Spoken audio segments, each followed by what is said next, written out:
We're out here in Clay, New York, visiting with a friend of mine who has pretty much done a lot of different roles. He's drag raced, he's roundy round raced. In the past few years, he has been an inspector. So we figured we'd take this opportunity to go over a couple of things that maybe some of you drivers should be thinking about with your modifieds. Bob Bennett joining us here from his race shop. Bob, how are we doing first of all? I'm doing pretty good. How you doing, Doug? Good. You're not going to be working this year? You're going to be back behind the scenes, huh? I decided to move on, and I'm not going to be working there no more. I miss it, but I just don't have the time for it. And when my I understand. Had sugar and stuff come down with that, so more important things we got to take care of first. Now, we're going to go over some stuff on the interior today of this car here, and this is his grandson's car, by the way. Some tips for you guys. First of all, one of the big things we were just talking about was belt location, and you can actually use the frame there to show us what you're talking about. Yeah, the only thing that I want to point out, and that we ran into a lot on safety issues, is a lot of people were putting it on the lower bar, and you should put it over the top bar, because what it does is it creates a wedge. So when you get in an accident, it's like a claw hammer.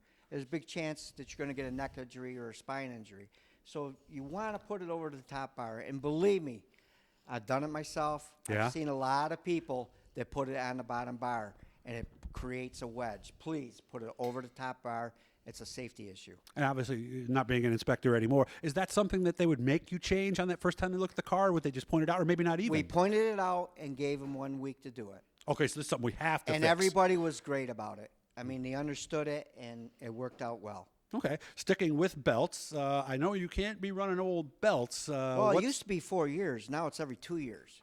Why is that? Which I agree with it. Because of the wear and the tear and the sweat, it ruins the fiber on it. Okay. So basically, it won't hold. In other words, it's more likely to Right. stretch in a situation like at a sudden stop. You're correct. Or something.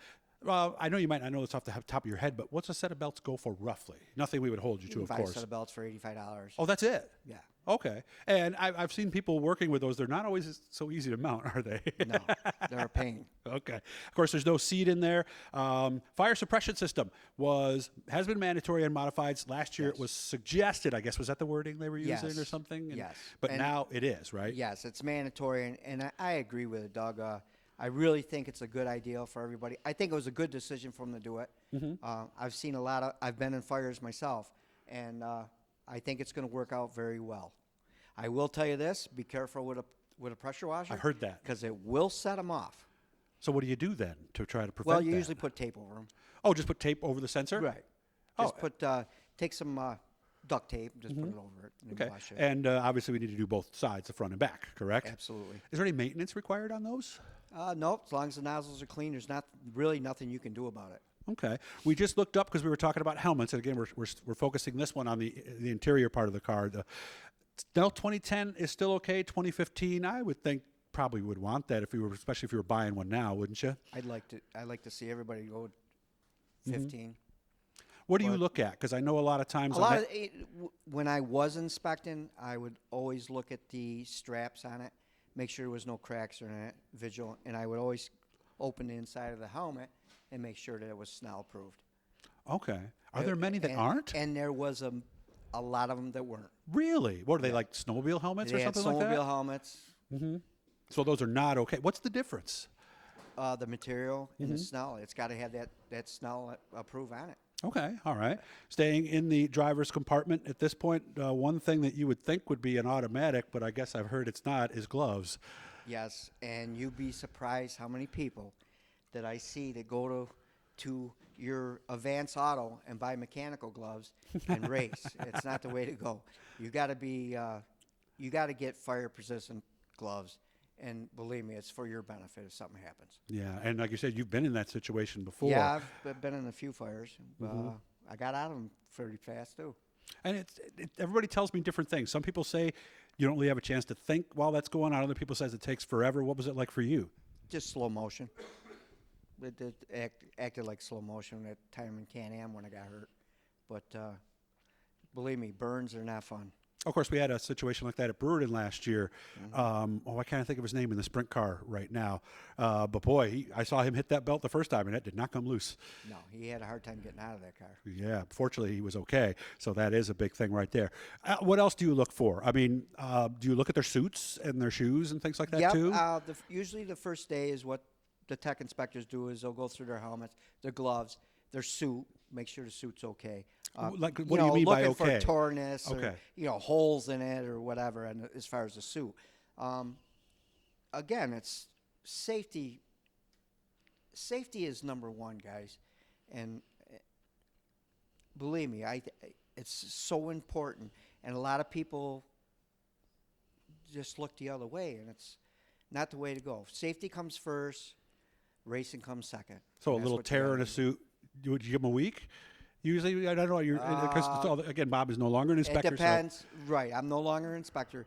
I would usually give them a week, depending on the suit. If it was real bad, I have them get another one. Okay. And they would bring it down and show me. Okay. Do we need, and I know you might I know the exact answer to this, but what do you think about seats? Full containment mandatory in your mind, or just the side rest, or what would you like to see? Because we talked about this. There's pros and cons to the full containment seats. I like the full containment seats. They're a little harder getting in and out of. Right. But they're a lot more safety. Okay. All right. So what would you say to a team who might be sitting there and going, well, I got older, they're okay. I would say go with the contained seat. Okay. And some people And might. like I said earlier, and I want to tell everybody, I'm no longer an inspector.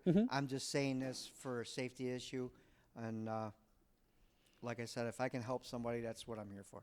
Right behind you is the fuel cell. Anything we look for there? Yeah, you got to make sure that you guys got the flaps in it. There's a flap inside, so if you tip over, it shuts the fuel off. Yeah, that changed. What was it, 2 years ago? I think that changed, Bob. Right? It There's a was 2 screw-on years. cap now or something. Right. It was 2 years ago, and you'd be surprised on your dirt shows how many people that don't have the flap inside. You're just looking for trouble if you don't have it in there. And didn't they change the straps a few years ago too? Yes, you got a full steel strap in it now instead of the band strap.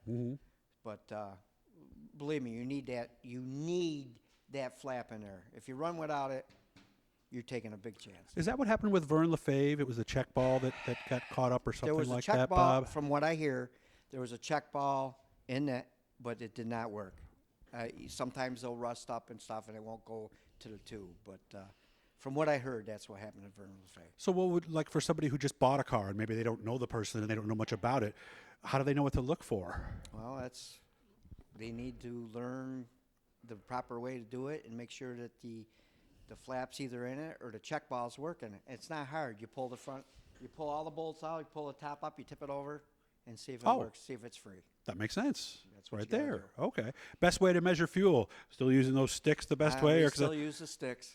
Oh, you saw the thing that Bicknell has, right? The Yep. one that pops Yep. up and everything. Nice if you can afford it, right? Yeah, it's the way to go. That's the way to go at this point. So, what are you going to? So basically, we'll be on the road helping our grandson this year, pretty much. Or Yeah, I'll be at the races. I try to help everybody, Doug. I have all my life, and if I can give somebody some advice that'll help them, I feel good about it. Nice. So that's what I like to do. Now, Bob's going to come up with some other ideas. And for those of you guys out there, if you have something you'd like us to explore, we want to do a lot of videos where we're actually going to teach people about that. I know you want to do that too, Bob, because some of this, like my friend said, nobody's born knowing all this stuff, right? Well, I've been around for a few years.